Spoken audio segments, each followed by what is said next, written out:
Okay, this is part 7 of Rebel, and this chapter is going to be long. So, like, comment, and subscribe. Here we go. Eden. I don't know exactly when drone racing started. Decades ago, I think, in some other country. During a time when a game was supposedly taking the world by storm. All I know is that when Pressa first took me to one of the matches, when I saw the drone's colorful streaks light up the air, I was hooked. Now I pull my hood farther down over my head and hurry through the night markets of the Undercity. Where the sky floors of Ross City are awash in virtual mirrors, the scenes down here have the grit of reality. At this hour, everything is bathed in neon, flickering red and yellow signs hanging over crumbling stores and barred motels, trails of neon bulbs dangling over the menagerie of market stalls that are still as crowded as they are during the day. Everyone keeps their head down as they shove their way through the smoky streets. No one pays attention to me. Tonight, I'm passing through the area of the Undercity that's usually teeming with criminals. Conmen, gamblers and thieves, drug dealers, and mafioso. The level system starts to break down here, where the majority of people have hacked accounts. Numbers and names don't float over most heads, and when violence and murder breaks out, there are no points deducted, no alarm sent digitally to the police. This is where you go if you need to take out a loan in a hurry, to temporarily bring your level up high enough to be allowed to use a bus, or to buy medication that's off the official market. People down here will do it for you, hacking your system so that you level up, but for an exorbitant price. If you can't pay the price back after your level goes back down to normal, while a lot of desperate people go missing all the time, their disappearances uninvestigated by an uninterested country. I double-check my account. Hacking the level system is no small feat, but it helps when your brother works for the government and you've occasionally glimpsed how his account is set up from the inside. So tonight I've got my level turned off and my identity randomized, and when you glance over my head you don't see Eden Batar Wing level 54. Instead, it reads Eli Whitman level 5.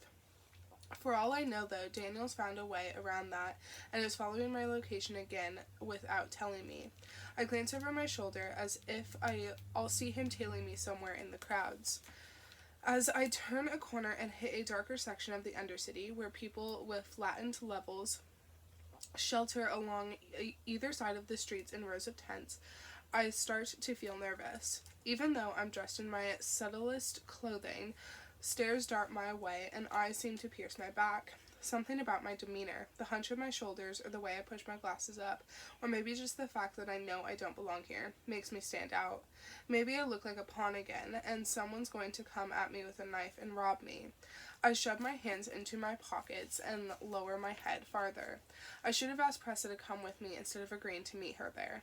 As I get closer to the drone race's starting point, I start to notice crowds of people lining the sidewalks here and there, standing around and waiting, as if for a parade. Money exchanges hands and excited murmurs fill the alleys. I can tell people are toggling their virtual settings so that they can follow the race through their chips.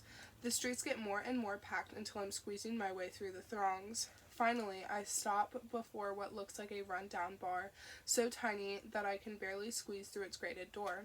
The inside of it is lit with scarlet neon light. People pack around a bar behind which a woman leans, eyeing me. I clear my throat and give her what I hope is a calm look. "Serving any red wine whiskey tonight?" I ask her. It's the current password I had found in my searches. For a second, I think I got it all wrong because she doesn't react. She just stares at me as if I don't look like the right type of person to be here. Then she steps around the side of the bar and nods for me to follow her. We walk to the back where a bathroom door is locked tight with a sign over it that reads, "Out of order." She scans a finger in front of the door. It cracks open. She nods for me to go in but doesn't make a move to follow. I give her a quick smile, then step past her and head into the darkness beyond the door. It closes behind me. I'm in some sort of dark enclosed space. All I can see for a moment is a faint glowing green light on the door handle. My heart thuds and I feel a hint of claustrophobia. Then the ground beneath me shudders. A neon green light washes over the space and the wall in front of me slides open with a rusty creak. I pull my shirt up over my nose as the smell of sewage threatens to suffocate me. I step out of the makeshift elevator into a square plaza fenced in by 4 skyscrapers, lit by flickering neon lights against the walls and a haze of crimson fog. Pounding music and a roar of voices hits me. I don't know what I expected to see. Neon red bulbs dangle by the thousands from building to building. Vendors selling savory buns and fried meat on sticks jumble near the edges of the square. The walls are lined with lattices of steel support beams, and a giant circuit breaker hangs near where I came in. This looks like it used to be an elevator station under construction at one point that then got torn down and abandoned. People are packed so tightly into the space that any disaster, a fire, would turn this place into a death pit. But no one cares. They all gather around a circular clearing in the middle of the plaza where the races for tonight are now lining up and preparing their drones. A giant virtual countdown hovers over the middle of the plaza, turning in my view to match wherever I move. Drone race semifinals. First heat commences in 10 minutes. Right below it is the list of racers' names for the first heat, updating as each racer checks into the space. My false name is up there. Entry 9, Eli Whitman. For a moment I freeze up. The people around me look like they've been coming to races like this forever. I, on the other hand, must look like the easiest mark that ever stumbled into the Undercity. My palms start to sweat. Pressa, I send out a message. I'm here now. Where the hell are you? Eventually I catch sight of a stand where people are registering their drones. I walk over to it, trying to ignore the way others are staring at me from the corners of their eyes. The man behind the stand gives me a skeptical look. Drone, he says. I swing my backpack to my front and unzip it, carefully removing my drone model for him to inspect. He raises an eyebrow at my design. It looks unlike anyone else's here, with its small, slender shape and the glowing engine attached to its end. I stand back and wait as he holds it up this way and that. A little runt of a drone, eh? He mutters. Finally, he nods at me. Patron? I frown. A what? He raises an eyebrow. Every racer needs a patron. We need assurance that you can pay for any damage that you cause, unless you got 10,000 Coras lying around and can be your own. Pressa hadn't mentioned anything about a patron. I don't have one yet, I start to say, glancing around for any sign of my friend. But I'm on the roster to race, if you look, but he's already shaking his head at me and handing the drone back. You must be new here, he says with a laugh. No patron, no race. I don't care where your name is. But if you just let... Any sympathy for me now leaves his eyes. Annoyed, he waves for me to exit the line. There are people behind you, he barks, gesturing for the next person to step up. Wait! I slacken in relief as Pressa emerges from behind the gamblers and heads to the table. As usual, her persona down here looks completely different from what I'm used to seeing of her at the university and her father's shop. She's in a long wig for one, bright blonde, a startling contrast from her black bobbed hair, and sporting a pair of fake pink glasses that make her eyes look abnormally large. She flashes a frown at the man. I'm his patron, she says, taking out a sealed envelope and sliding it over to him. He seems to recognize her because he grunts in acknowledgement before tearing the envelope open. Inside is a stack of Coras, clean and crisp. He holds them up to the light, then nods and pockets the envelope. You're official, he says to me, and barely a few seconds later he nods up to the racer names displayed in the rotating virtual menu. Over my head, a blue light goes on, indicating me as one of the entries. As if in unison, people around us turn to look at me. Do you want to wait in a corner and just watch me until I look like I'm about to do something stupid? I mutter to Pressa. She smiles at me and loops an arm through mine. I don't have to wait around very long for that, she replies. You're welcome for saving your ass.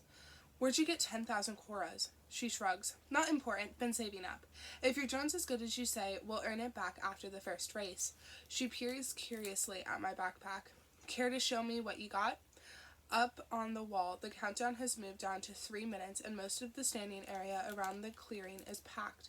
I can already see the racers lining up in the center, some of them doing last-minute tinkering on their engines. As we reach the other racers, I show my drone to Pressa. Compared with the other models here, it's easily the smallest, maybe the tiniest size that could qualify for these races.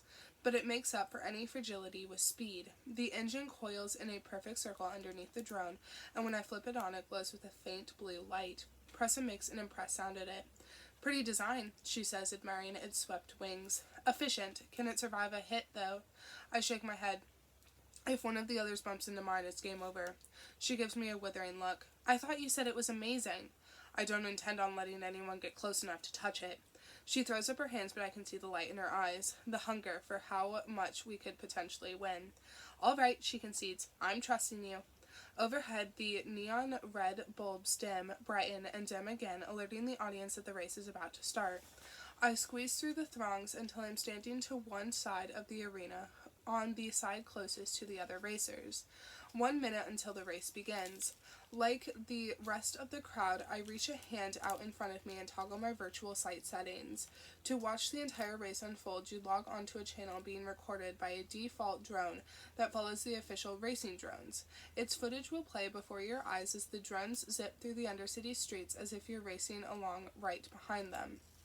I try to keep a calm expression as people in the audience stare at me, murmuring under their breath. Adrenaline pumps fast in my veins, dulling the thoughts that usually plague me when things are too quiet, and I smile. All I can concentrate on is the thought of winning the race. This, in its own way, is freedom. 10 seconds before the race starts, I see Pressa moving through the crowd with her head ducked down, trying to be discreet.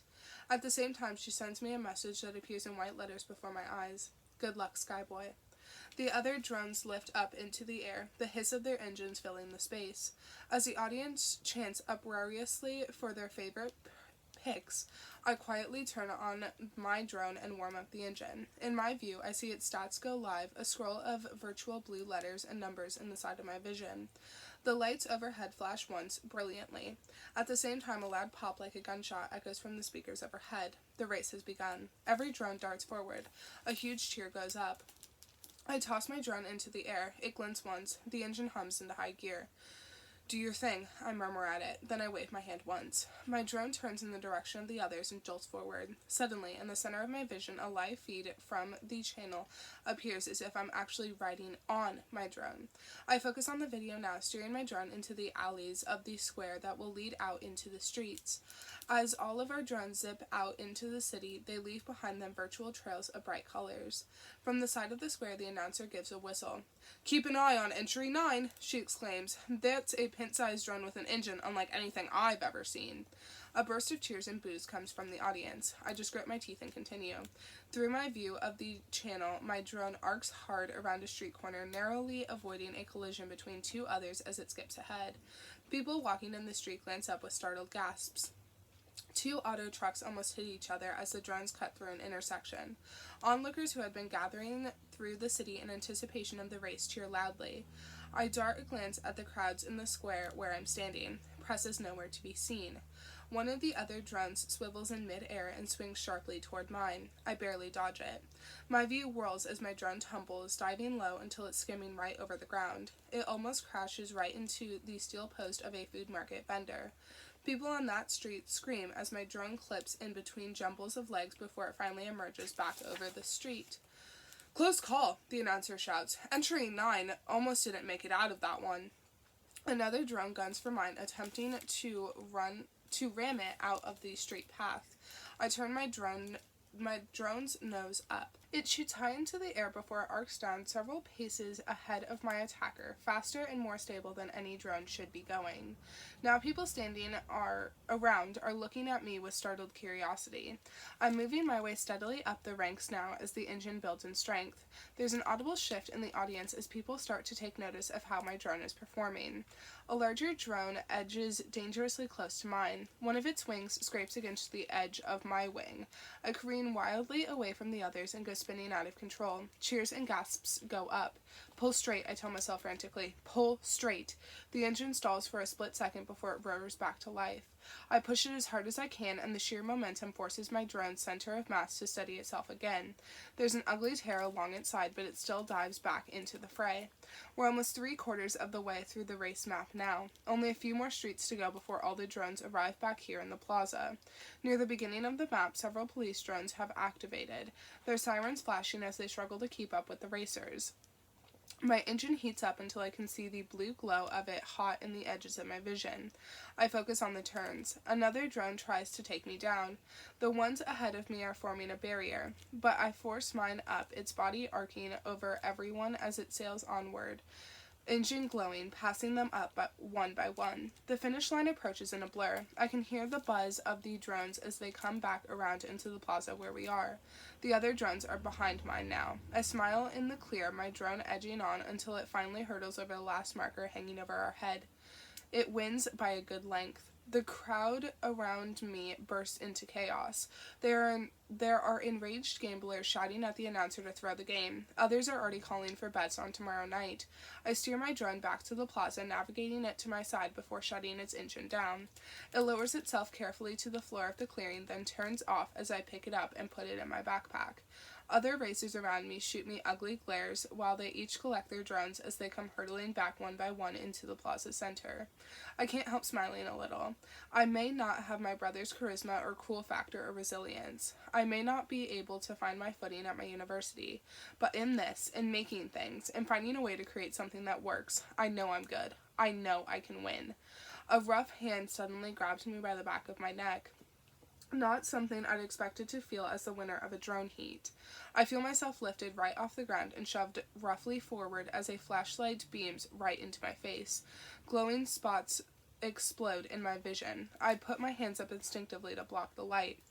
"Eli Whitman!" a woman snaps at me. Beside her, a man is holding Pressa firmly by her arms. It's the tense look on Pressa's face that chills me. "You funding this race with counterfeits?" the woman asks me. As she does, she tosses Pressa's envelope of course to the ground. "Counterfeits?" I manage to say. Pressa shakes her head. "I didn't know they were counterfeits," she argues. "They were approved right at the window. Your own guy held them up to the light. Someone's framing us." But the woman just glares at her. "This race is forfeit," she announces. A roar erupts from the stands, outraged gamblers who'd bet on me, smug viewers who'd lost their money on the race. "You need to repay in real cores right now, plus double for a penalty." Pressa glances at me, warning me to stay out of this, before folding her arms across her chest and looking at the woman. "And if not?" she says. "Did I say that was an option?" the woman asks, and the man grabs Pressa's arms, pulling them back so hard that she screams. "Hell on earth," my friend spits out. "I didn't know they were damn counterfeits. Let me go and I'll get you your real money, I swear it. Or cut it from our winnings. We all know who won tonight."